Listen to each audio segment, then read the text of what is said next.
turagutegereje kumenya uzaba we ntabwo uzabigirwa n'amashuri wize, yego nayo abigiramo uruhare. Gukura kwawe cyangwa kugwingira kwawe, gukura mu gihagararo ushobora kuba utabifiteho uruhare rwinshi, ariko gukura mu mutwe, gukura mu bikugize ubifiteho uruhare 100%. Niyo mpamvu dufite abantu bakuru mu myaka, abantu bubatse ingo, abapapa ariko bashyira abana nta kintu batunze muri bo, wamureba ukabona ni empty muri we, nta kintu atanga, nta buzima bumuvamo. Nicyo duhereye tuvuga ngo ubutunzi buri mu mutima, cyangwa se ubwami buri mu mutima. Ibyo utunze nibyo bikugize, ibyo utunze muri wowe nibyo bigukomeza, nibyo bikumanura. Ibibi cyangwa ibyiza bikurimo niwo mutungo wawe wuzuye. Uyu munsi nubwo wakwimuka ajya ahandi, uwo niwo mutungo wawe wuzuye.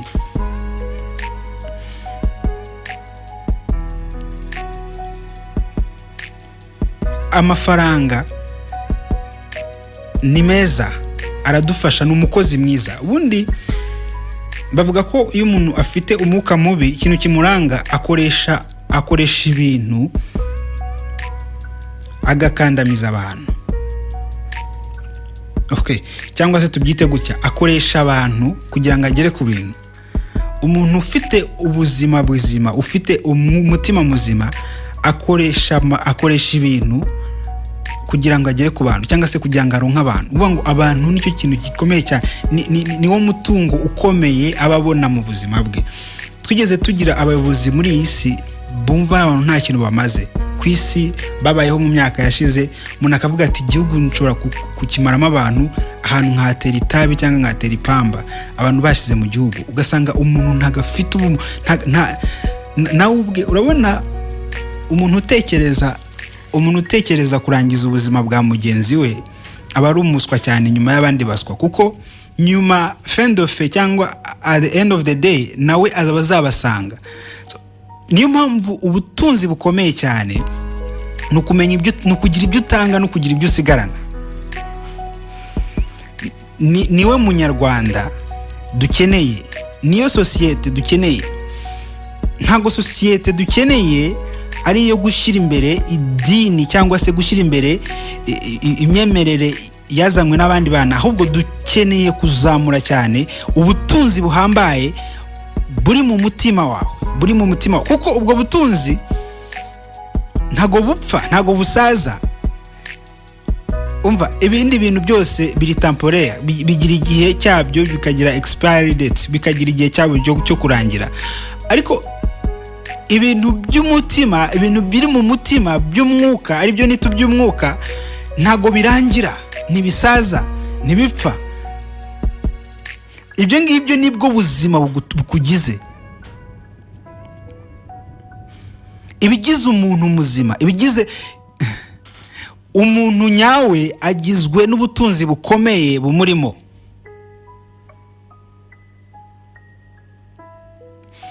Ntago bizangora cyane kumenya umuntu ufite ubutunzi kuko na Bibiliya irabivuga, ngo ibyiza bivuye mu muntu nibyo bimugaragaza. Ngo umuntu agaragazwa n'ibyiza bimuvamo. Ngo ibyo utunze nibyo utanga, ntago ushobora gutanga ibintu birenze ibyo utunze. Nimba umutima wawe ni investment. Urabona Yesu muri Bibiliya avuga ngo umwanzi araje ariko ntacyo amfitemo, nta butunzi bwe, no investment y'umubi iri muri njyewe. Wa mutima we nta investment. Urabona nimba muri wowe waremeye gucumbikira amahane, ukemera gucumbikira amaganya, ukemera gucumbikira ubwoba, ukemera gucumbikira ishyari, ukemera gucumbikira amahane, ukemera gucumbikira umujinya, ibi byose tubona bigize abantu, ukamenya uriya muntu ni umunyamwaga, uriya muntu nawe akavuga ati nuko nteye, ubuteye nabi, kuko ibikugize ni bibi cyane. Ibigize ubumuntu bwawe nta hantu na hamwe babyemera. Kubera iki? Ntago byubaka, ahubwo birasenya. Niyo mpamvu abantu bari bakwiye kugira ishyaka ryo kurwana n'icyo kibi kikurimo, kugira ngo ibyiza bikurimo bibyuke, ibyiza bikurimo bigira imbaraga. Umutima w'ubwami, umutima uzana ibisubizo. Dufite igihugu cyiza cyane, Imana ijya idukomeza, iduhe komeza abayobozi bacu n'abandi bose bagira uruhare mu kubaka igihugu, bakunda igihugu cy'u Rwanda. Abantu bamwe bajya bakunda ibindi bihugu kurusha igihugu cyabo, ugasanga umuntu inzozi ze afite ni ukujya muri Amerika guhera ari umwana, ashaka kujya muri Amerika, ashaka kujya mu Burayi. nta heza haruta iwanyu. Baravuga mu Byongereza ngo from east to the west the home is the best. Iwanyu buri gihe ahora ari heza. Nubwo watunga ugatunganirwa mu mahanga, buri gihe ntago ari iwanyu. Ari ukubona akavuga ati umuntu ntago ari iwabo. Iwanyu ni heza. Niyo mpamvu abantu bari bakwiye gukunda ibihugu, bagakunda. Nubwo twebwe abana b'Imana, abana b'ubwami, isi ndi kuvuga ntabwo ari isi y'ubutaka, ntabwo ari isi y'amazu n'ibidukikije n'ibivugwa n'ibitavugwa, ahubwo ndavuga isi y'abantu. Ntabwo igira imipaka. Ni kuvuga ngo Umunyamerika n'Umushinwa n'umuki bose na brothers, n'abavandimwe bawe, n'inshuti za ni bashiki bawe. Iyi mipaka yashyizweho natwe ubwacu. Abantu nibo bashyizeho imipaka. Vuga ati ahangaha niho wazagarukira Burundi, niho wazagarukira Uganda, Rwanda, Afurika izagarukira ahangaha. Ibyo ngibyo ni abantu babyishyiriyeho. Ariko ubundi isi muri rusange ntago bivuze amatafari, ntago bivuze ingabano, ntago bivuze ikindi. Isi bivuze abantu. Sasa ubukire bwawe wari ukwiye kuba uri umuyoboro ubutwara kugira ngo abandi bantu urabona ikintu rimwe na rimwe inshingano. Urabona twari dukwiye gutekereza cyane, ese ubundi hari ibibazo abantu batinya kwibazaho, ibibazo bihambaye abantu batinya kwibazaho. Cyane cyane ikibazo gikomeye abantu bose baba badashaka kwibazaho ni ikibazo kivuga ngo ndava hehe. Ikibazo kirakomeye cyane, ndava hehe, kuko nta gufa muri mu nda ya mama wawe, ntago nise we yavuye. Ukomeje kwibaza icyo bintu byose ugera ahantu abantu bakananirwa. Ikindi kibazo kigoye abantu cyane mu buzima, gitumye abantu badasinzira, gitumye ibihugu bihaguruka, abantu bose bahaguruka, ni ikibazo cy'uko badashobora gukontorora cyangwa kugenga ibibashyikira. Ibintu bigushyikira, ibintu bikubaho, ibintu bikuzengurutse, ibintu uhura nabyo mu gitondo, cyangwa wari wapanze ibintu ugahura n'ibindi bitandukanye cyane. Ibyo bintu nicyo kintu cya mbere kibabaza, kirakaza umwana w'umuntu. Nuko ibintu yateguraga ibintu wateguraga kuzabona mu rugo rwawe, wa mukobwa mwiza wakunze wagiye gukwa, ibintu wateguraga kuzamubonaho, wagera mu rugo ukabibura, expectations zawe zikarangirira aho ngaho. Rimwe na rimwe ibyo bintu bituma abantu bafata ibyemezo bihubutse, ariko ntago ikiri inyuma cyangwa se ibigukikije cyangwa se abo muri kumwe biteye ubwoba cyane kurusha ibikurimo imbere. Kuko uburozi bwica umuntu ntabwo ari ubwo abona inyuma, ahubwo ni ubwamugezemo imbere. Igikomeye kurusha ibindi ntabwo ari biri mu bandi, ahubwo ni ibikurimo wowe. Niyo mpamvu bavuga ngo aho gutokora ijisho rya mugenzi wawe tukora mbere yo kuhindura isi banza uhinduke. Menya ubutunzi ufite muri wowe. Nibyo ndi kuvuga. Umutima w'ubwami ni umutima utarimo ikibi, ni umutima udafite investment cyangwa se igishoro cy'umubi. Igishoro cy'umubi, hari umugani uvuga ngo umuhinzi yarahinze, ngo hanyuma mu ijoro asinziriye haza, ngo yahinze amasaka, mu ijoro asinziriye ngo undi muntu araza abebamo urukungu, ashyiramo ikintu kigiye gusa nk'amasaka. Niko bigenda, abantu bavuka ari beza, bagera muri sosiyete bagatangira kwakira, bagatangira gucumbikira, bagatangira gufata ibyo babonye byose, ubuzima bwabo bukarangira muri confusion, bukarangira mu kajagari no kuvangirwa. Kubera iki? Ntabwo umuntu azi icyo ashaka. Iyo utazi icyo ushaka ufata icyo ubonye. Iyo utazi iyo ugana, inzira zose muhuye uraziyoboka. Niko bigenda ku muntu wese udafite icyerekezo, udafite mu buzima, mu mutima wawe w'ubwami. Kuko impamvu mvuga ngo umutima wawe ugomba kuba umutima w'ubwami, nuko umuremyi wawe yakuremeye gutwara. Ibi bintu bigutwaye ntabwo mu by'ukuri byagombye kuba bigutwaye, ahubwo wagombye kuba ubitwaye. Ibi bintu biguha icyerekezo, bigutegekera kuri bubyuka umerewe cyangwa kuri bwirirwa umerewe, urakaye cyangwa wishimye. Umuntu akabyuka mu gitondo avuga ati ibintu nahuye nabyo bitumye umunsi wanjye wabaye mubi. Ntabwo ibintu muhuye nabyo bitumye umunsi wawe uba mubi, ahubwo nibyo washoye mbere muri wowe bishobora gutuma uba mubi cyangwa uba mwiza.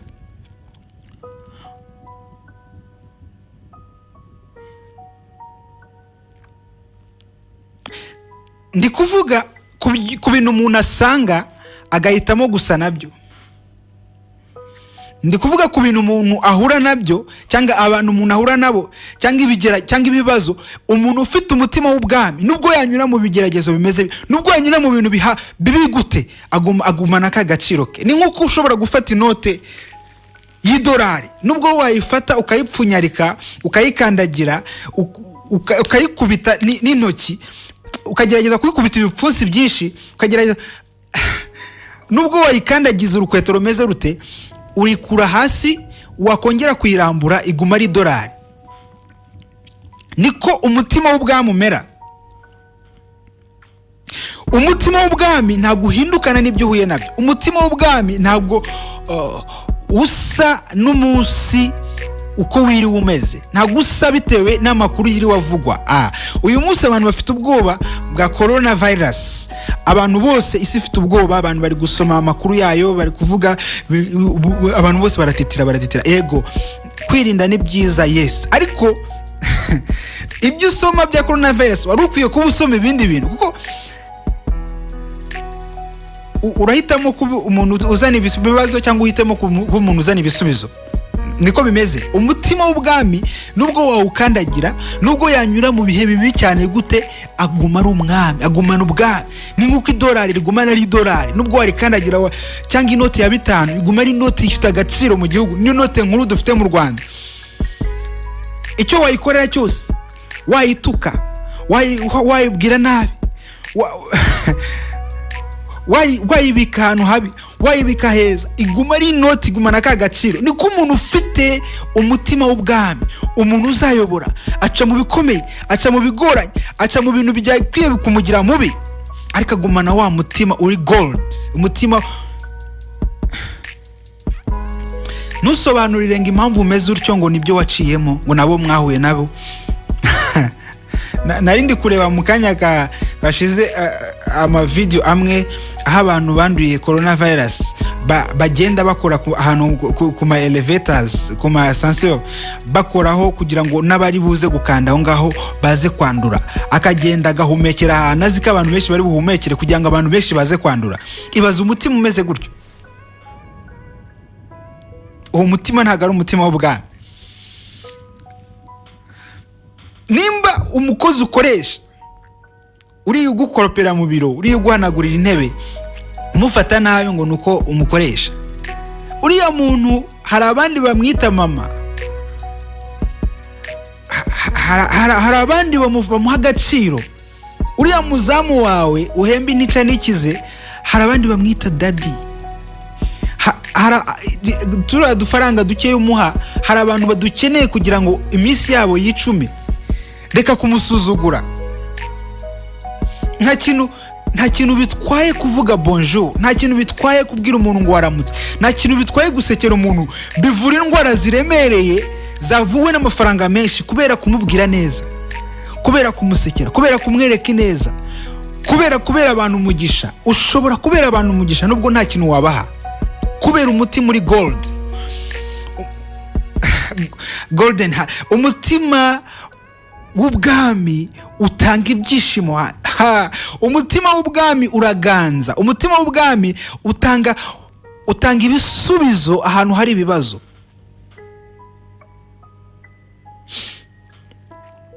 Ibintu wahisemo kuinvestinga muri wowe. Abantu basubira inyuma, basubire mu bitabo basomye. Abantu basubira inyuma, basubire mu mateka yabo y'ubuzima guhera hasi kuzamuka. Wakuze gute? Ibi ntaho bihuriye n'idini usengeramo, ntaho bihuriye n'ibyo wemeye mbere cyangwa n'ibitabo wasomye. Kuko ibitabo dusoma rimwe na rimwe, impamvu mujya mubona ahangaha ntakunje kuzana ibitabo cyane, nabyo ndabisoma, soko ntasoma, ndasoma. Ariko nshaka kuvuga ibyo nemera cyane kuruta ibyo nasomye.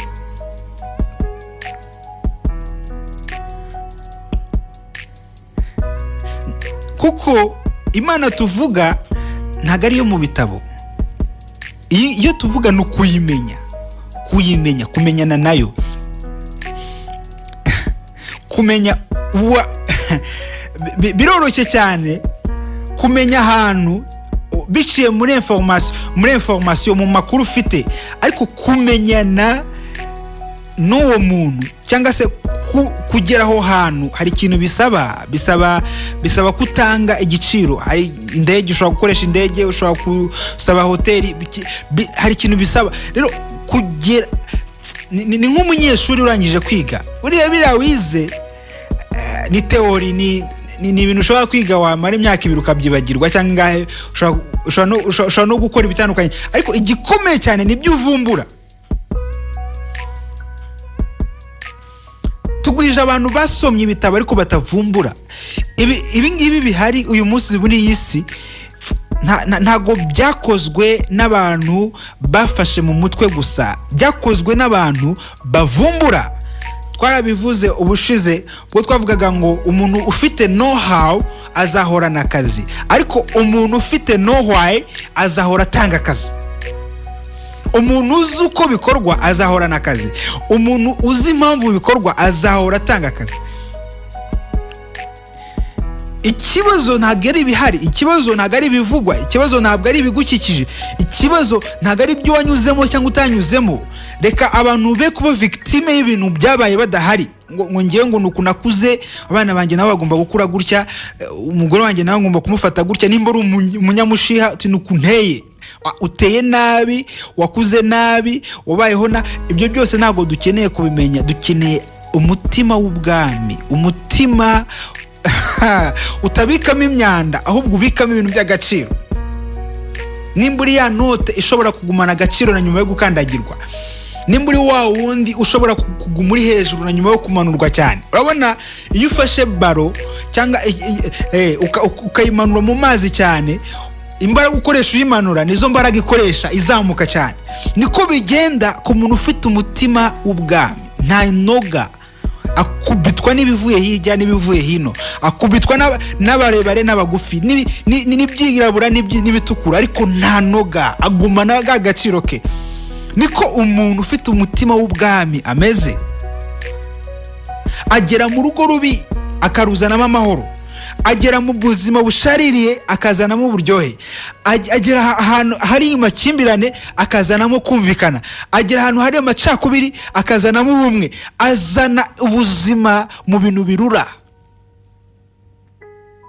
Umuntu ufite umutima w'ubwami naho bihuriye no kuba wararambikwe ibiganza, naho bihuriye no kuba wigisha cyangwa utigisha cyangwa uririmba cyangwa ukuriye korari cyangwa no, ibi ngibi naho bihuriye n'idini, umutima w'ubwami. Hari abantu bitaga imana z'i Rwanda, umuntu akaba ari hari ngo uri hano umuntu n'imana y'u Rwanda, ukumva umuntu n'imana y'u Rwanda n'imana y'u Rwanda umuntu, ariko can you imagine umuntu umunyereraho ukagira amahoro. Ariko abandi bo aravuga ati ngewe nimba ndi mu idini niyo umukandagira avuga ngo Imana ishimwe, Imana ishimwe.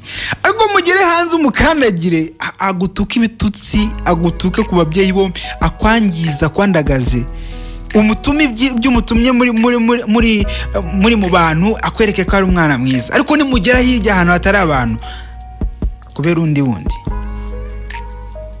abantu bari bakwiriye guhitamo gucumbikira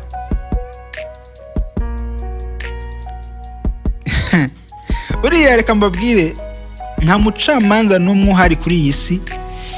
N'ibitabo musoma muvuga ngo mugendera bamwe kuri Bibiliya, abandi mugendera kuri Korowani, abandi ngo mugendera ku bitabo by'abantu bamwe bavuga ngo ba Branham n'abandi. Nubwo wafata ibyo bitabo byose ari byo nanjye ibyo nakwandika n'undi wese ibyo yakwandika bizahora byandikwa mpaka nibi byose mwita ngo nibi byose tuvuga ngo byakozwe n'intumwa za mbere bikomeye cyane. Uyu munsi hari abakora ibirenze biriya, ndetse baranacyanavuka, kuko ibitangaza byahozeho biriho kandi bizahoraho. Ibintu bikomeye intwari mwita ngo abantu bamwe bavuga ngo intwari zari za kera, n'uyu munsi intwari ziravuka. Intwari, amaraso abyara intwari aracyavuka, aracyahari. Intwari ziravuka, abantu bakora ibintu bihambaye barahari. Ni wowe uhitamo ubuzima uzabaho. Ese uzagira umutima w'ubwami cyangwa uzagira umutima w'ubugaragu? Abagaragu bahorana ishyari, abagaragu bahora muri competition, bahora ashaka gutona. Niko bigenda niyo umuntu ahisemo kuba umugaragu. Nibyo muvuga ngo bavuga ngo ngende umugaragu w'Imana, ngende umujakazi w'Imana, no. Bisa nko kwicisha bugufi, bisona neza mu matwi y'abantu, ariko ni ikinyoma gikomeye cyane. Ushize twavuze ku kinyoma, ikinyoma gikomeye cyane. Imana uyikorera iki? Imana uyikorera iki? Emera kugira umutima w'ubwami, kuko ni uranga abana b'Imana. Niho hahandi abantu bazaba confused, abantu bazacanganyikirwa kubera ubuzima ubayeho. Bazagushyira hasi babona uzamutse useka. Urabona hari ibintu bidatangaje mu buzima. Nimba unutse nkarakara ntago bitangaje, nimba ungiriye nabi nkakugirira inzika ntago bitangaje, abantu bose baba babitegereje. Ariko nimba ungiriye nabi nkakugirira neza, iyi ngiyi niyo politiki ikomeye cyane yatsinze abakoloni mu Buhinde. Muri bino bihugu bimwe byo muri Afurika hari abantu bakoresheje no violence, ari nabyo dusoma muri Bibiliya bavuga ngo umuntu nagukubita urushyi rumwe mu musaya umwe hindukira urundi. Ntago baba bavuga ngo utege amisaya bawe ikubita ishya, baba bavuga kugira umutima w'ubwami, kugira umutima w'ubwami, umutima utitura ikibiki. Iyo abantu, iyo ijisho riba rihorerwa irindi, tuba dufite impumyi nyinshi ku isi. Kuko tekereza ibifuti wakoze, tekereza abo wahemukiye baramutse bagukuyemo amaso bakwishyuye ibyo wabakoreye. Tekereza nawe abaguhemukiye uramutse ubituye ibyo bagukoreye. Isi yaba yuzuye ibimuga, abantu bagendana n'ubumuga, babana n'ubumuga, yaba yuzuye abantu babana n'ubumuga gusa bwo kutabona, nta maboko nta maguru. Kubera iki? Ikibi gihorewe, ikindi kibi haba habuze umutima w'ubwami, haba habuze umutima w'ubwami. Umutima w'ubwami ndi kuvuga ntago ari umutima wikubira, ahubwo ni umutima utanga icyerekezo, ni umutima utanga direction, icyerekezo. Turi mu isi iri confused, turi mu isi itazi igikurikiraho, ntabwo izi uko bizagenda ejo hazaza, ntabwo izi aho ibintu biva naho bigana. Ikeneye abantu badahindukana n'ibihe, badahindurwa n'ibyo bagezemo kugira ngo bayikerekezo. Urabona dufite ikibazo, Abanyafurika twese turarakaye, cyangwa se abenshi turarakaye. Abazungu baradukolonije imyaka yose, n'uyu munsi iyo tugiye hirya iriya mu Burayi, ngenda bizi twajyaga tujyayo ugasanga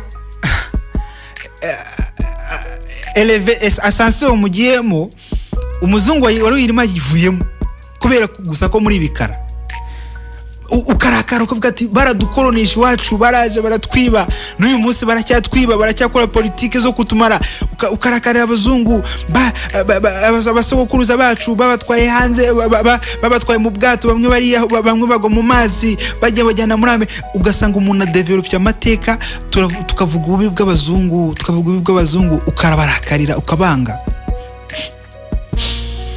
n'uyu munsi nabo bakakwanga uvuga ngo wirabura nibo bankuru mu Burayi cyangwa muri Amerika nibo bajura bakomeye ugasanga abantu banze uruhu abantu banze ubwoko runaka abantu icyo kintu kigaragaza umuntu udafite umutima w'ubwami. Ibaze noneho habayeho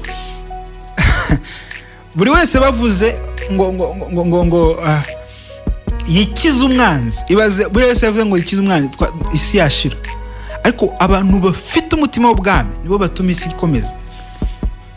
Abantu nk'abagandi, abantu uvuga ngo no violence. Nimba umuntu akubwiye ngo nimba uri mu ruganda rukora moto, wenda izi moto zino za Suzuki niki,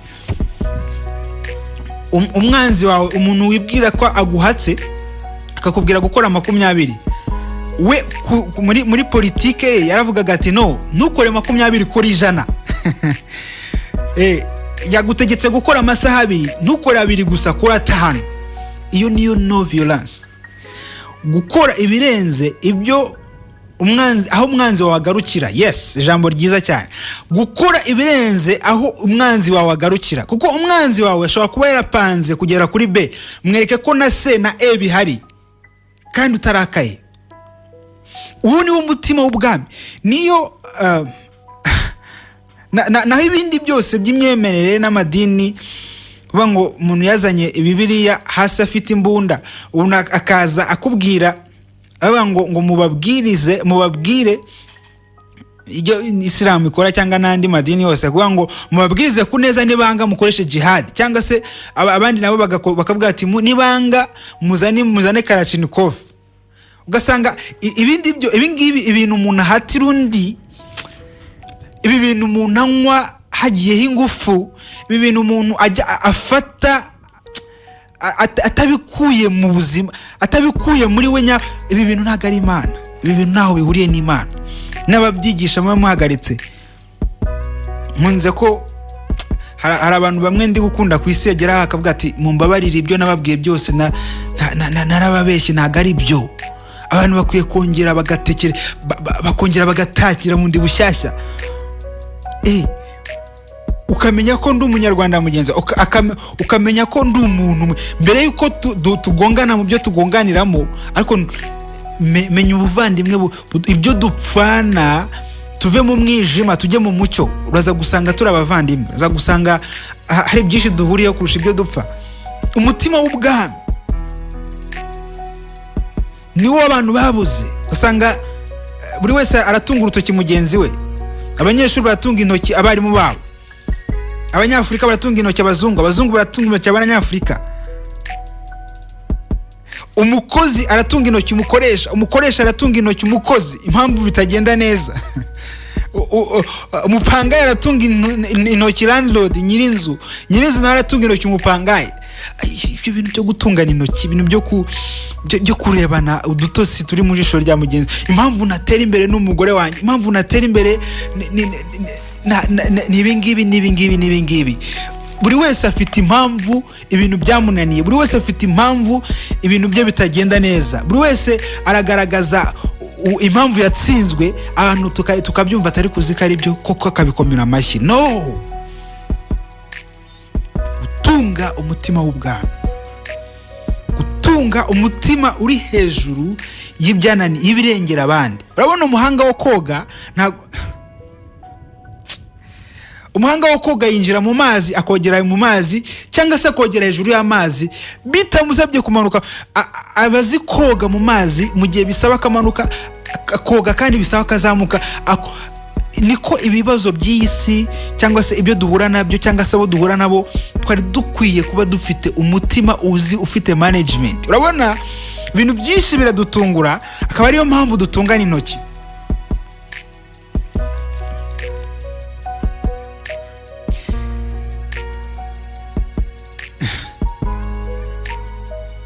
aho ubushobozi bw'umuntu burangiriye kugira ngo asobanure impamvu yo gutsindwa kwe, ashaka umuntu abigerekaho. Abenshi babigereka Satani we, noneho abenshi babishyira kuri Satani. Satani niyo wanteye gukora ibi. Kubera iki? yagarutse mu bwenge nyabwo, aravuga ati ibi bintu nakoze ni amahano, sasa reka nshaka undi muntu mbyegekaho. Akabyegeka kuri Satani. Uyu ni Satani wanshutse. Ese wa mubyeyi we ko wishe umwana wawe, ni Satani wanshutse. Ese wa mugabo we ko wishe umugore, ni Satani wanshutse. Ese ibingibi ko bitagenda neza, ni Satani wanshutse. Ubu noneho impamvu yarabonetse yo kubona uwo kubigereka. Umugano umwe yajya kuvuga ngo njyewe, yaransetsaga cyane, avuga ngo njyewe ndabeshya ku buryo niyo Satani bavuga ko ari se w'ibinyoma, njyewe ndi onkle wabyo. Akemera ko ari abafatanyacyaha. Sasa wemere ko, ntago twarabivuze ubushize, ntago Satani ashobora Eva, muri cya gitekerezo kiri muri Bibiliya, Eva ntabwo inzoka yamuciriye itunda cyangwa se itunda cyangwa se urubuto, ntabwo yarumuciriye ngo irumutamike. Yamugiriye inama ngo aruce arurye. Amaboko yaruciye n'ayande, amaboko yarutamiye n'ayande. Yoshwa gusimbuka hejuru ku gusengero k'urusengero, hari ukuboko na kumwe kwamusunitse. Yagiriye inama yo gusimbuka, ahitamo gusimbuka cyangwa udasimbuka. Niko bimeze rero, umuntu aba afite inzira ebyiri imbere ye. Uhitamo kuba mubi cyangwa uhitamo kuba mwiza. Uhitamo kugira umutima w'ubwami, ugatanga ineza umuntu wakugiriye inabi ukamusubiza ineza. Wahemutse abagukikije nubwo utabaha ibihambaye, ariko ukabaha umutima mwiza, ukabahesha umugisha, ukaba umugisha. Iyi nicyo gihugu dukeneye, iyi niyo sosiyete dukeneye. Ntabwo dukeneye sosiyete y'abantu bariye umwanda, abantu barakaye, abantu batsinzwe gusa. No, dukeneye sosiyete y'abatsinda. Ngiye kirageze ngo dushyire akadomo gutsindwa, tutangire inzira yo gutsinda. Nta handi bitangirira, ni mu mitekerereze. Uko ubona ibintu, twabivuze gukura kwawe mu gihagararo ushobora kutabigiramo uruhare, ariko gukura kwa maturite cyangwa se ko mu mutima kw'ibikugize ubigiramo uruhare cyane. Nta kintu na kimwe kikurimo cyakugiyemo ku ngufu, byose byagiye muri wowe, ari wowe wafashe urufunguzo ukabikingurira.